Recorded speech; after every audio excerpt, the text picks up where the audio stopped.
Halo semua, salam tomat. Di video kemarin kita sudah mereview materi trigonometri secara singkat. Di video kali ini kita akan masuk ke integral trigonometri. Oke, selamat belajar. Kemarin kan kita sudah mereview turunan dari fungsi-fungsi trigonometri seperti turunan sin, cos, tan, kotangan, sekan, dan juga kosekan. Ketika kita masuk ke integral trigonometri, kita harus pertama ingat bahwa integral adalah kebalikan dari turunan. Oke, kita mulai dari yang paling basic dulu. Yang pertama ada integral sin x dx. Ini sama aja dengan menanyakan fungsi apa yang turunannya adalah sin x. Di turunan trigonometri kemarin, kita udah belajar bahwa turunan dari cos adalah min sin. Maka fungsi apa yang turunannya adalah sin x? Fungsi tersebut adalah min cos x. Jadi integral sin x dx adalah min cos x plus c. Jangan lupa untuk selalu menambahkan konstanta integrasi ketika kita mengintegralkan suatu fungsi. Oke, yang kedua adalah integral cos x dx.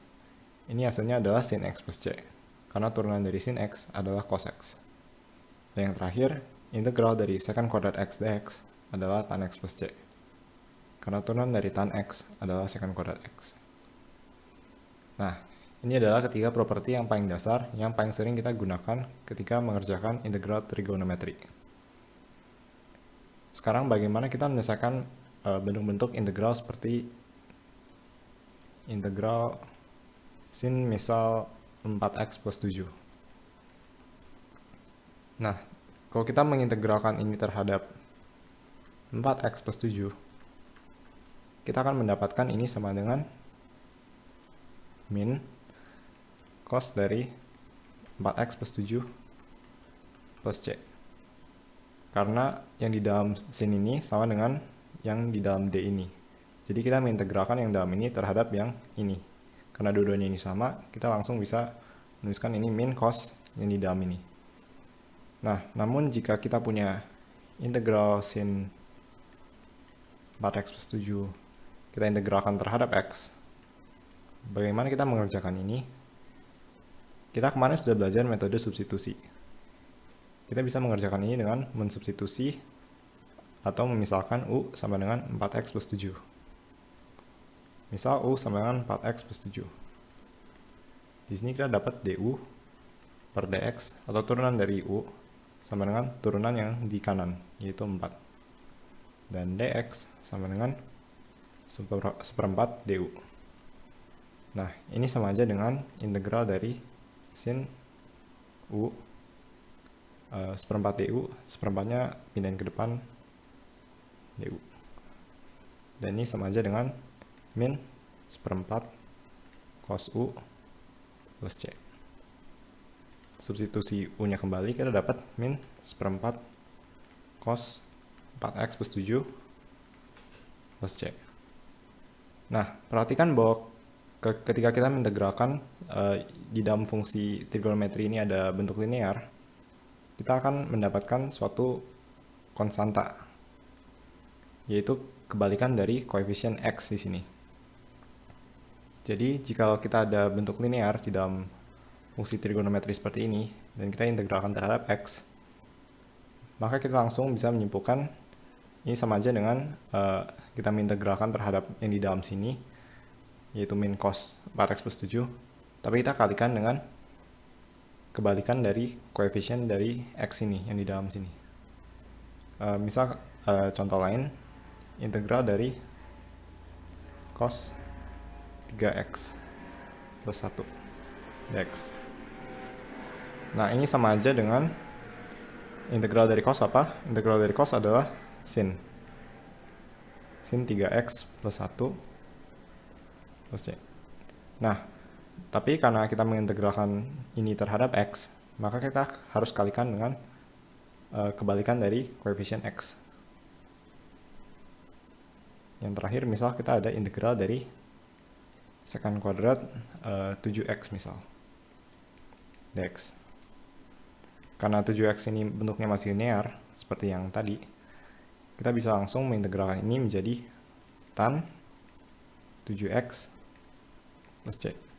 Namun, di depan tan ini kita harus kalikan 1 per kebalikan dari koefisien x ini, yaitu 7. Oke, bagaimana kita mengerjakan bentuk-bentuk seperti integral sin kuadrat, integral cos kuadrat, dan integral tan kuadrat? Nah, kita mulai dari yang pertama, yaitu integral sin kuadrat. Kita lihat aja dulu yang paling basic, yaitu integral sin kuadrat x dx. Nah, kemarin kita sudah belajar, kita sudah mereview turunan trigonometri dan juga bentuk rumus-rumus trigonometri. Kenapa? Karena kita bisa gunakan rumus-rumus dan hubungan-hubungan di trigonometri itu untuk mengerjakan soal-soal seperti ini. Kita bisa memanipulasi sin x ini menjadi suatu bentuk lain yang lebih mudah diintegralkan. Ingat, kita punya hubungan cos 2x sama dengan 1 dikurang 2 sin kuadrat x. Nah, dari sini kita dapatkan bahwa sin kuadrat x adalah setengah dikurang setengah cos 2x. Maka integral dari sin kuadrat x dx adalah integral dari setengah dikurangin setengah cos 2x dx. Oke, integral dari setengah adalah setengah x. Kemudian kita kurangin setengah dikali integral dari cos 2x ini apa? Integral dari cos 2x adalah sin 2x. Namun karena di dalam cos ini ada bentuk linear, maka kita harus kalikan 1 per koefisien dari x, itu 2. Plus c. Maka ini sama aja dengan setengah x min seperempat sin 2x plus c. Oke, kita lihat ke contoh soal lain, misal integral dari sin kuadrat 4x plus 5 terhadap x. Nah, kita bisa mengerjakan ini dengan cara yang sama. Jadi untuk integral sin kuadrat, cos kuadrat, dan tan kuadrat, kalian nggak perlu menghafal hasil akhirnya. Tapi yang perlu kalian hafal adalah, yang perlu kalian ingat adalah mengerjakan ini kita bisa memanipulasinya dengan bentuk apa atau hubungan apa yang kita gunakan untuk memanipulasi bentuk-bentuk seperti sin kuadrat, cos kuadrat, dan tan kuadrat. Karena cara pengerjaannya itu selalu sama, yaitu menggunakan rumus-rumus yang kita udah pelajari sebelumnya di trigonometri. Oke, integral dari sin kuadrat 4x plus 5. Ini kita bisa ubah menjadi integral dari, nah, sin kuadrat 4x plus 5 ini sama aja dengan kita ubah dengan menggunakan hubungan yang sama, kita dapat setengah dikurangin setengah cos 2 dikali yang di dalam sini, yaitu 8x tambah 10.